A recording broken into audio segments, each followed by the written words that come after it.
Hello എല്ലാവർക്കും നമ്മുടെ ചാനലിലേക്ക് സ്വാഗതം. ഇന്നത്തെ നമ്മുടെ റെസിപ്പി നല്ല നാടൻ കൂർക്ക മെഴുക്ക് പുരട്ടിയാണ്. ഇനിയിപ്പോൾ കൂർക്കയുടെ സമയമൊക്കെ ആയാലും നാട്ടിലായാലും ഇവിടെയൊക്കെ ആയാലും കൂർക്ക കിട്ടി തുടങ്ങിയിട്ടുണ്ട്. പിന്നെ ഇപ്പോൾ നോമ്പിൻ്റെ സമയമൊക്കെ ആയതുകൊണ്ട് ഒത്തിരി വെജിറ്റേറിയൻ റെസിപ്പീസിൻ്റെ റിക്വസ്റ്റ് എനിക്ക് വരുന്നുണ്ട്. അപ്പോൾ ഞാൻ ബേസിക്കലി വെജിറ്റേറിയൻ റെസിപ്പി ഇഷ്ടപ്പെടുന്ന ഒരാളാണ്. അപ്പോൾ ഞാൻ വീഡിയോസ് ഒത്തിരി ചെയ്യാം, നിങ്ങളെല്ലാ വീഡിയോസും കാണാം. അപ്പോൾ ആദ്യമായിട്ട് ചാനൽ കാണുന്നവർ സബ്സ്ക്രൈബ് ചെയ്യാൻ മറക്കരുത്. അപ്പോൾ അതിന് വേണ്ടിയിട്ട് ഞാനിവിടെ എടുത്തിരിക്കുന്നത് 1 കിലോ കൂർക്കയാണ്. അത് നന്നായി കഴുകി വൃത്തിയാക്കി കഷ്ണങ്ങളാക്കിയിട്ട് കുറച്ച് വെള്ളത്തിൽ ഉപ്പും മഞ്ഞൾപ്പൊടിയും ചേർത്ത് വേവിച്ചതാണ് നിങ്ങളീ കാണുന്നത്. അത് പിന്നെ എല്ലാവർക്കും ചെയ്യാനറിയാലോ, അതുകൊണ്ടാണ് ഞാൻ വീഡിയോയിൽ ചെയ്യാതിരുന്നത് കേട്ടോ. പിന്നെ ഈ കൂർക്കയുടെ തൊലി കളഞ്ഞെടുക്കുക എന്നുള്ളതാണ് എല്ലാവർക്കും ഒരു ബുദ്ധിമുട്ടായിട്ടുള്ള പണി എന്നാണ് എനിക്ക് തോന്നുന്നത്. പിന്നെ അതേപോലെ ഇത് നന്നാക്കി എടുത്ത് കഴിയുമ്പോൾ നമ്മുടെ കയ്യിലൊക്കെ കറ പറ്റും. അപ്പോൾ ഇത് രണ്ടും വരാതിരിക്കാൻ വേണ്ടിയിട്ട് ഞാനൊരു ഈസി ടിപ്പ് പറഞ്ഞു തരാം.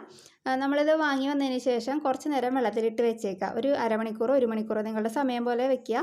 അതിന് ശേഷം ആ വെള്ളം വാർന്ന് കളഞ്ഞതിന് ശേഷം നമ്മൾ കുക്കർ എടുത്തിട്ട് കുറച്ച് വെള്ളത്തിൽ ഇത് ഒറ്റ വിസിലടിപ്പിച്ച് വേവിക്കുക. വിസിൽ കൂടരുത്, ഒറ്റ വിസിലടിപ്പിക്കുക. അതിന് ശേഷം ഫ്ലെയിം ഓഫ് ചെയ്തിട്ട് കുക്കർ മാറ്റി വയ്ക്കുക. കുറച്ച് നേരം കഴിഞ്ഞിട്ട് തുറന്ന് നോക്കുകയാണെങ്കിൽ നമുക്ക് പെട്ടെന്ന് ഇതിൻ്റെ തോല് കളഞ്ഞെടുക്കാനും പറ്റും, നമ്മുടെ കയ്യിൽ കറയാൻ പറ്റില്ല. അപ്പോൾ നിങ്ങൾ ഇതുവരെ ഇത് ചെയ്ത് നോക്കിയിട്ടില്ല എന്നുണ്ടെങ്കിൽ ഇതൊന്ന് ചെയ്ത് നോക്കൂ.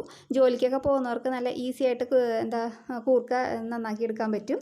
അപ്പോൾ ഞാനത് വീഡിയോ ചെയ്തു, പക്ഷേ റെക്കോർഡായില്ല കേട്ടോ, സോറി. അപ്പോൾ അതേപോലെ ചെയ്തെടുത്ത കൂർക്കയാണിത്. പിന്നെ ഞാൻ ഇതിലേക്ക് എടുക്കുന്നത് ഒരു 10-15 ചെറിയുള്ളി എടുത്തിട്ടുണ്ട്, 4 വെളുത്തുള്ളി, കുറച്ച് കറിവേപ്പില. ഇനി ഇത് നമുക്ക് നന്നായിട്ടൊന്ന് ചതച്ചെടുത്ത് കൊണ്ടുവരാം. അപ്പോൾ അതാ ഞാനിവിടെ നന്നായി ചതച്ചെടുത്തിട്ടുണ്ട്. ഇനിയിപ്പോൾ ഇതിലേക്ക് ഞാൻ ചേർക്കുന്നത് 1 ടീസ്പൂൺ നമ്മുടെ ചതച്ച ഉണക്കമുളകിൽ പൊടിച്ചതില്ലേ, അതാണ് ചേർക്കുന്നത്, ക്രഷ്ഡ് ചില്ലി ഫ്ലേക്സ്. അത് ചേർത്തിട്ട് നമുക്കൊന്ന് ചതച്ചെടുക്കണം. അപ്പോൾ അതവിടെ ചതച്ചെടുത്തു. ഇനിയിപ്പോൾ നമുക്ക് മെഴുക്ക് പുരട്ടി ആക്കാൻ തുടങ്ങാം. അതിന് വേണ്ടിയിട്ട് ഞാൻ ഒരു പാൻ വെച്ച് കൊടുത്തിട്ടുണ്ട്, സ്റ്റവ് ഓൺ ആക്കിയിട്ടുണ്ട് കേട്ടോ. അതൊന്ന് ചൂടായി വരുമ്പോഴത്തേക്കും നമുക്കതിലേക്ക് 1-2 ടീസ്പൂൺ വെളിച്ചെണ്ണ ഒഴിക്കാം. നിങ്ങൾക്ക് ഏത് ഓയിൽ വേണമെങ്കിലും യൂസ് ചെയ്യാം. പിന്നെ നാടൻ കറികൾക്ക് എപ്പോഴും വെളിച്ചെണ്ണയാണല്ലോ നല്ല ടേസ്റ്റ്. അപ്പോൾ അതൊന്ന് ചൂടായി വരട്ടെ. അതിലേക്ക് നമുക്ക് കുറച്ച് കടുകിട്ട് പൊട്ടിക്കാം. കടുകൊന്ന് പൊട്ടി വരുമ്പോഴത്തേക്കും നമുക്കതിലേക്ക് ചതച്ച് വെച്ചിരിക്കുന്ന നമ്മുടെ ഉള്ളി, വെളുത്തുള്ളി, വേപ്പില കൂട്ട് ചേർത്ത് കൊടുക്കാം. ഇനിയിപ്പോൾ അതൊന്ന് ഇളക്കിയിട്ട് കൊടുക്കുക. അതിന് ശേഷം ഞാനതിലേക്ക് കുറച്ച് ഉപ്പ് ചേർക്കുന്നുണ്ട്. അപ്പോൾ നമ്മൾ കൂർക്ക ഉപ്പ് ചേർത്താണ് വേവിച്ചത്. അപ്പോൾ നിങ്ങളത് ചെക്ക് ചെയ്തിട്ട് ആവശ്യത്തിന് ചേർക്കാം കേട്ടോ. പിന്നെ ഉപ്പൊക്കെ നമുക്ക് എപ്പോഴാണെങ്കിലും ചേർക്കാമല്ലോ. അപ്പോൾ അതൊന്ന് ചേർത്ത് കൊടുക്കുന്നുണ്ട്. ഇനി ഇതിലേക്ക് ഞാനൊരു 1/4 ടീസ്പൂണോളം മഞ്ഞൾപ്പൊടിയും ചേർത്ത് കൊടുത്ത് നന്നായിട്ടത് ഇളക്കി യോജിപ്പിക്കുകയാണ്. നന്നായിട്ടൊന്ന് മൊരിഞ്ഞ് കിട്ടണം. ഇനിയിപ്പോൾ ഞാനിതിലേക്ക് ചേർക്കുന്നത് ഒരു 1.5 ടീസ്പൂണോളം മുളക് പൊടിയാണ്. അപ്പോൾ എരിവൊക്കെ നിങ്ങളുടെ ഇഷ്ടത്തിനനുസരിച്ചിട്ട് ചേർക്കാം കേട്ടോ. ഞാൻ എപ്പോഴും പറയാറില്ലേ, അപ്പോൾ ഇത് കുറച്ച് എരിവുള്ള മെഴുക്ക് പുരട്ടിയായിട്ടാണ് ഞാൻ എടുക്കുന്നത്. അപ്പോൾ 1.5 ടീസ്പൂൺ ചേർക്കുന്നുണ്ട്. ഇനിയിപ്പോൾ നമുക്ക് നന്നായിട്ടൊന്ന് മൊരിച്ചെടുക്കാം.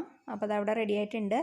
ഇനിയിപ്പോൾ വേറെ ഒന്നുമില്ല, നമുക്ക് വേവിച്ച് വെച്ചിരിക്കുന്ന കൂർക്കയുടെ കഷ്ണങ്ങൾ ഇതിലേക്ക് ചേർക്കാം. എന്നതിന് ശേഷം നമുക്ക് നന്നായിട്ട് ഇളക്കി യോജിപ്പിക്കാം. ആ മസാലയൊക്കെ നമ്മുടെ കൂർക്കയിലേക്ക് നന്നായിട്ട് പിടിക്കണം. ഇതിപ്പോൾ ഒരു 5-10 മിനിറ്റിനുള്ളിൽ നമുക്ക് റെഡിയാക്കി എടുക്കാം കേട്ടോ. അപ്പോൾ അതാ ഞാനിവിടെ നന്നായി ഇളക്കിയിട്ട് കൊടുക്കുന്നുണ്ട്. ഇനിയിപ്പോൾ ഞാനതിലേക്ക് കുറച്ച് കറിവേപ്പിലയും കൂടി ചേർത്ത് കൊടുക്കുന്നുണ്ട്. നമ്മൾ അവസാനം ഇങ്ങനെ കറിവേപ്പില ചേർക്കുമ്പോൾ നല്ലൊരു ഫ്ലേവർ കിട്ടും നമ്മുടെ കറികൾക്കായാലും മെഴുക്ക് പുരട്ടികൾക്കായാലും. ഇനി അതൊന്ന് ഇളക്കിയിട്ട് കൊടുക്കുക. അപ്പോൾ അതാ നമ്മുടെ കൂർക്ക മെഴുക്ക് പുരട്ടി ഇവിടെ റെഡിയായി. ഇത്രയേ ഉള്ളൂ നമ്മുടെ സിമ്പിൾ മെഴുക്ക് പുരട്ടി. അപ്പോൾ തലേ ദിവസം ഞാൻ പറഞ്ഞ പോലെ നിങ്ങൾ ചെയ്ത് വെക്കുകയാണെന്നുണ്ടെങ്കിൽ രാവിലെ ജോലിക്ക് പോകുന്നവർക്കായാലും അല്ലാത്തവർക്കായാലും എളുപ്പത്തിൽ മെഴുക്ക് പുരട്ടി തയ്യാറാക്കാം.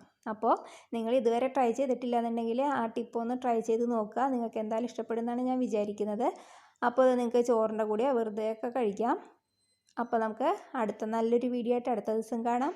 അതുവരേക്കും താങ്ക് യു.